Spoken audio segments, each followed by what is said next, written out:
Well then, my friends, good evening. Thank you for coming back to this video for another reading out. We're already scarily excited for a spooky and gloomy Halloween event this month.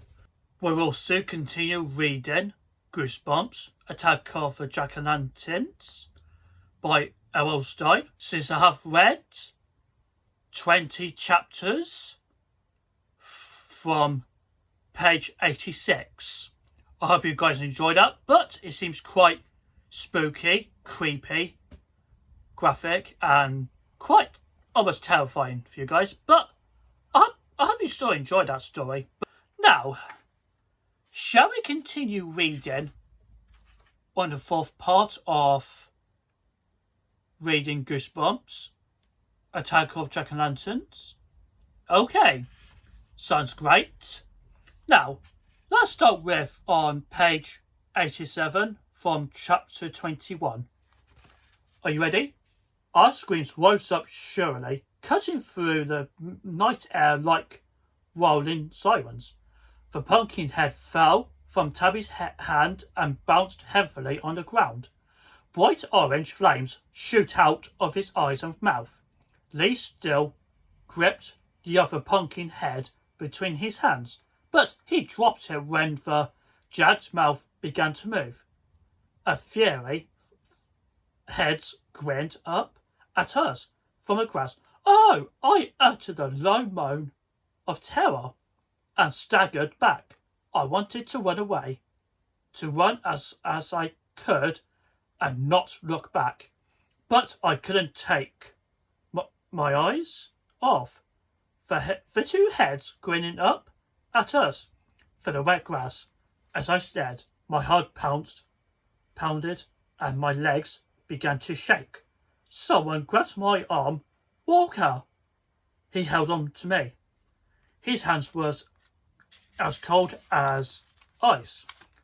With his other hand, he pointed to the two headless bodies. They stood in their dark, flowing costumes. They hadn't moved.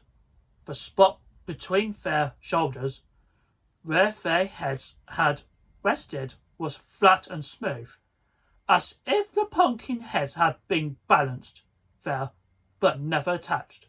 Never attached. Tabby and Lee huddled together beside me. Tabby's terror was missing. Her head had come unpinned. It fell in wet tangles of her face. Lee's trick-or-treat bag had toppled onto his side. A pile of sweets had spilled over the grass.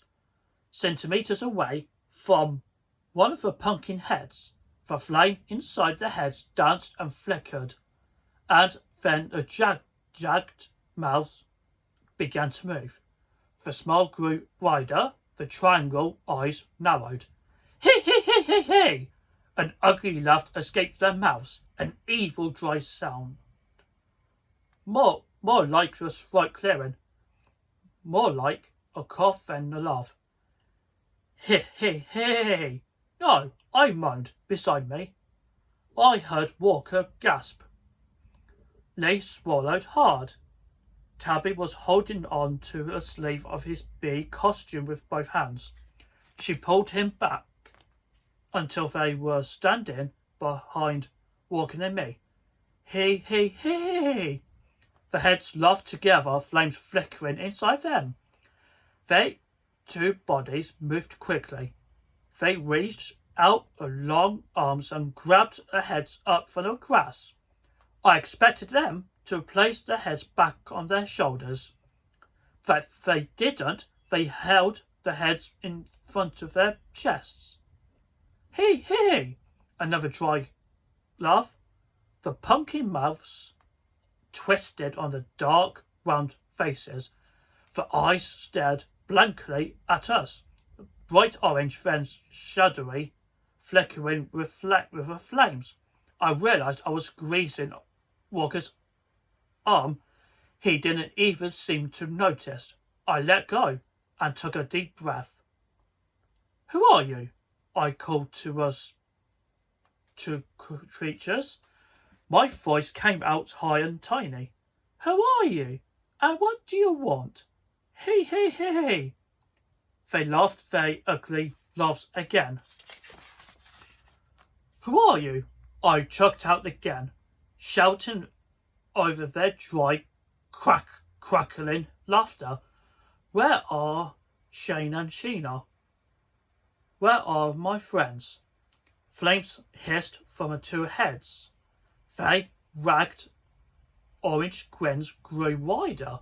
Drew, let's try one more time to run away, Walker whispered. Maybe if we catch them by surprise. We both spun round and started to run. Tabby, Lee, came stumbling after us. My legs felt so wobbly and weak. I didn't think I could run. My heart pounded so hard I struggled to breathe. Run, Walker cried breathlessly, pulling my arm. Drew, faster. We didn't get far, uttering their shrill, frightening hisses. The creatures whirled around us again, trapping us, holding us prisoner inside the circle of flames. No way we could run away. No way we could escape from them. Peering over the flying flames, I searched desperately up and down the street. No one in sight, nothing moved. No cars, no people, not even the dog or the cat. Holding their heads at their wrists. The two creatures stepped up to us. They stood over us menacingly, raising the red, glowing heads high above their bare shoulders. More houses, more houses. The jack-o'-lantern's lips pushed out the words. The red eyes stared down at us. More houses, more houses. You cannot stop. You must keep on trick-or-treating. Pick up your bags and pick them up now. One of them growled. Her head held up between two hands. She gasped down at us, her jagged lips forming an evil snare. We don't want to trick-or-treat, Lee wailed, holding to Tabby. We want to go home, Tabby cried. More houses, more houses, more houses. The pumpkin heads continued their hissing chant. They bumped us together. They bumped and pushed us. We had no choice, rarely. We picked up our trick-or-treat bags from where they had fallen on the grass. They moved behind us, chanting and chanting in very low, dry whispers. More houses, more houses. They pushed us to the first house on the block. They pushed us on to the front doorstep. Then they hovered close behind. How long do we have to trick-or-treat? Tabby demanded. The pumpkin heads grinned together. Forever, they declared. The woman came to the door and dropped packets of Hershey's Kisses to our bags. Your kids are out awfully late, she said. Do you live around here? No, I replied. We don't really know where we are.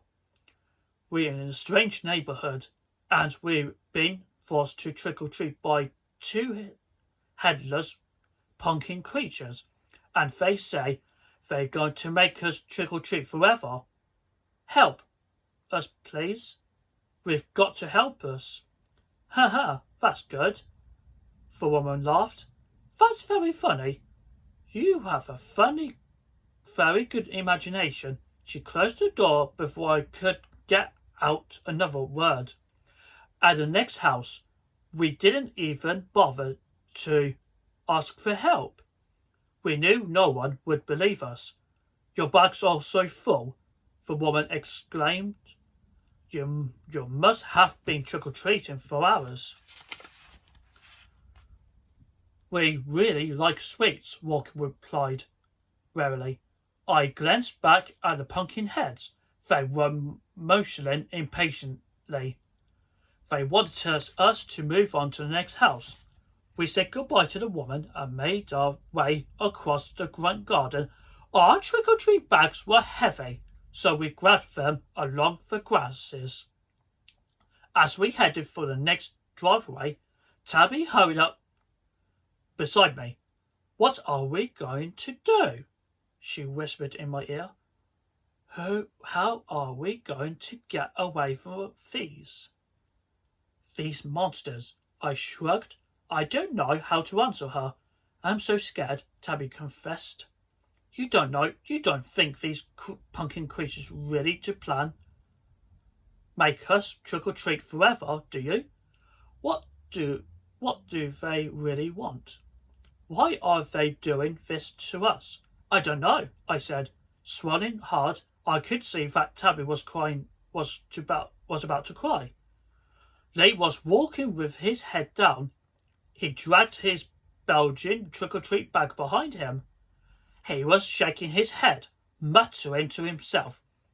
He stepped up to the next porch and rang the bell. A middle-aged man in the bright yellow pyjamas opened the door. "Trick-or-treat," quite rarely.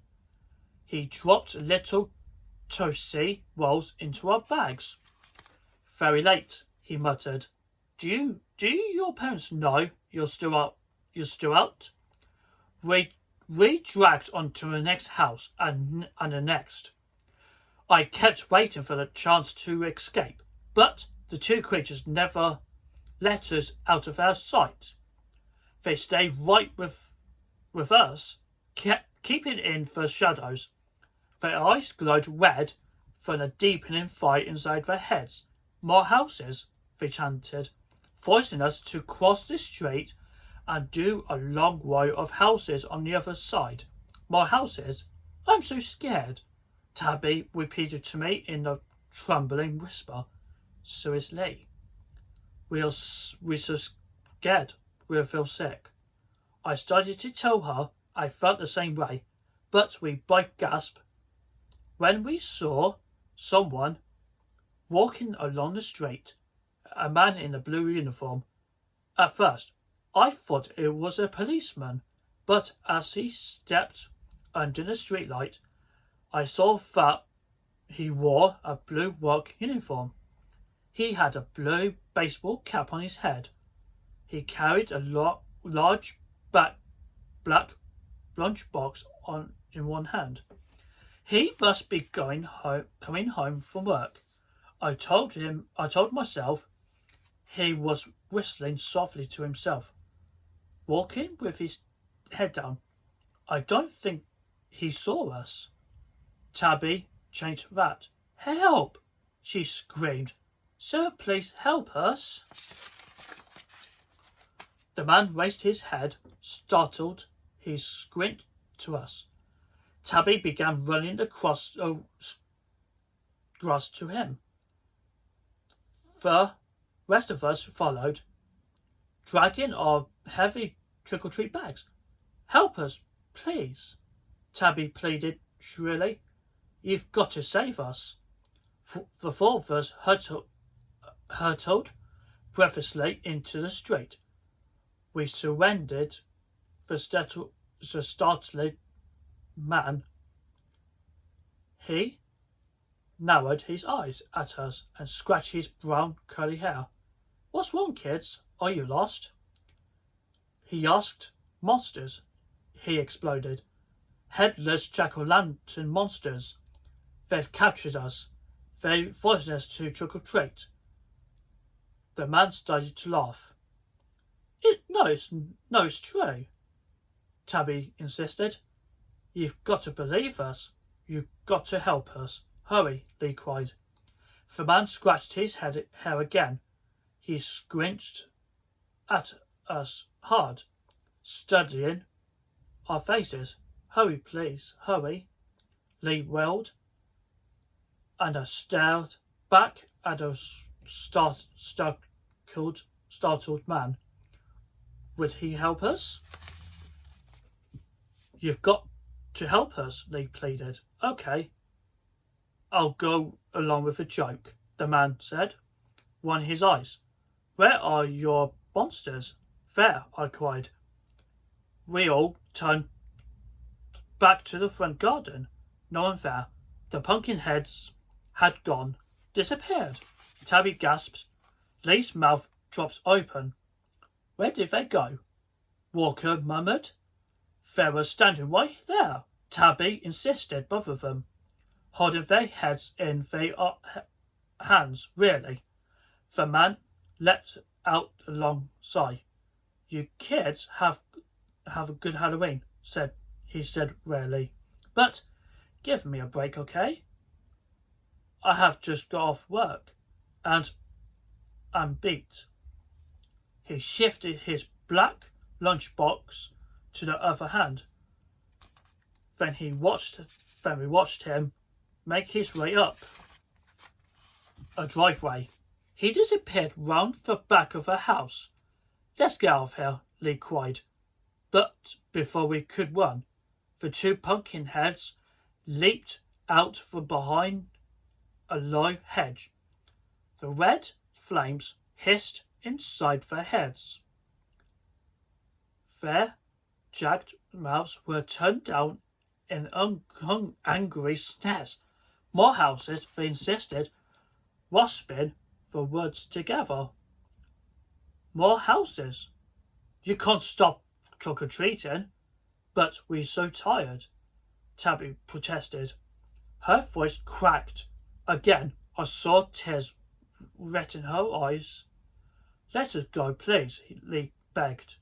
More houses, more. You can never stop.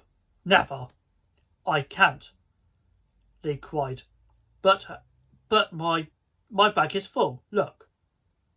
He held out the Belgian trick-or-treat bag to the pumpkin heads. Sweets spilled all over the top. Mine is full too, Walker declared. It's filled to the top.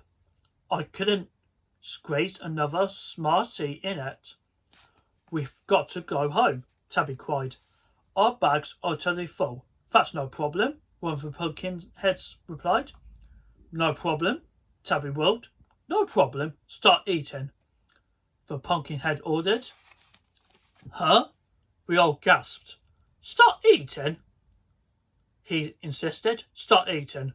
Hey, no way, Lee protested. We're not going to stand here. And the creatures appeared to rise up. Bright yellow flames shoot out from their eyes. The roar of the hot wind escaped from their jagged, snarling mouths. The wind burnt my face. We all know what would happen if we refused to do as they said. We'd end up inside the flames. Lee grabbed the chocolate bar from the top of his trick-or-treat bag. He'd tear off the wrapper with a trembling hand, and he shoved it into his mouth. We started to eat. We had no choice. I shoved the Hershey bar into my mouth and started to chew. I couldn't even taste it. A big gob stuck to my teeth. But I shoved it more and kept chewing. Faster, faster, the pumpkin heads ordered. Please, Tabby begged, with a mouthful of red nickel-eyes. We can't. Faster, eat. I shoved an entire chocolate bar into my mouth and struggled to chew. I saw Walker pouring through his bag, looking for something I could eat quickly. Faster, eat, the fury heads demanded, floating over us. Eat. Lee choked down his fourth musketeer bar. He grabbed a Milky Way and started to unwrap it. I'm going to be sick, Tabby declared. Faster, came the raspy command. Not really. No, really, I feel sick, she cried. Eat more. Eat. Faster. Lee started to choke. A gob full of toffee shot out of his mouth. Tabby slapped him on the back until he stopped coughing. More faster, the Pumpkinheads ordered. I can't, Lee cried in a hoarse whisper. The creatures leaned over him, angry flames shooting from their eyes. Lee grabbed a crunch bar, tore off the wrapper, and bite into it. All four of us huddled there on the curb, gobbling down sweets, chewing as fast as we could, forcing it down, then shoving in some more. Trembling, frightened, feeling sick, we had no idea that the biggest horror was still to come. I can't eat any more, Tabby choked out. We had been stuffing ourselves with sweets for several minutes. Tabby had chocolate running down her chin, and saw chocolate stuck in the tangle of her blonde hair. Lee was bent over the grass. He held his stomach and growled. I don't feel very well, he murmured. He let out a long, loud burp and groaned again. I never want to see another chocolate bar in my life, Walker whispered to me. I tried to reply, but my mouth was full. More houses? One of the Pumpkinheads ordered. More houses, more trick-or-treating? No, please, Tabby begged, bent over on the grass. Lee let out another long burp. It's almost midnight, Tabby protested. We have to go home. There are many houses to go, a Pumpkinhead told her, narrowing his very eyes. Houses forever. Trick or treat forever. But we feel sick, Lee moaned. Holding his stomach, we can't do any more houses tonight. Everyone has gone to sleep. Walker told the Pumpkinheads no one will answer the door this late. They will in this neighbourhood, the Pumpkinhead replied. No problem in this neighbourhood. The other creature agreed. In this neighbourhood, you can trick-or-treat forever. But I sputtered. I knew it was no use. The very creatures were going to force us to keep going. They weren't going to listen to our complaints, and they weren't going to let us go home. More houses, more trick-or-treat forever. Tabby helped Lee to his feet. She picked up his trick-or-treat bag and placed it in his hand. Then she brushed her hair out of her face and picked up her own bag. The four of us trooped across the street, dragging the bags beside us. The night air had grown cold and heavy. A strong breeze rattled the trees and sent brown leaves scuttling past our feet. Our parents must be worried, Lee murmured. It's really late. They should be worried, Tabby declared in a trembling voice. We may never see them again. The porch light at the first house was still on. The Pumpkinheads forced us onto the porch. It's too late to trick-or-treat, Lee protested. But we had no choice. I rang a bell. We waited, shivering, feeling heavy and sick from all the sweets we had forced down. Slowly, the front door opened, and we all gasped in shock. Oh! A low cry escaped. Walker's throat. Lee jumped off the porch. I stared at the creature in a yellow porch light. A woman with a grinning pumpkin lantern, jack-o'-lantern head. Trick or treat, she asked, turning her jagged smile on us. Orange flames danced and flickered inside her head. Walker hopped off the porch and stumbled into Lee. I stared at the grinning pumpkin head, this is a nightmare, I told myself. A living nightmare. The woman dropped some sweets into my bag. I didn't even see what they were. I couldn't take my eyes off her pumpkin head. Are you? I started to ask. But she closed the front door before I could get the words out. More houses? The pumpkin head commanded. More trick-or-treating. Right. Let's stop on chapter 26 on page 104. We are getting close to conclude the story of the Goosebumps. I hope you guys enjoyed the story so far, since I have read 26 chapters of the Goosebumps, Attack of Jack-o'-lanterns. I always thought this story seems quite absolutely scary, creepy, frightening, but enjoyable and fun. Okay, guys, so I will take a break. I shall see you guys in a short while, and happy early Halloween.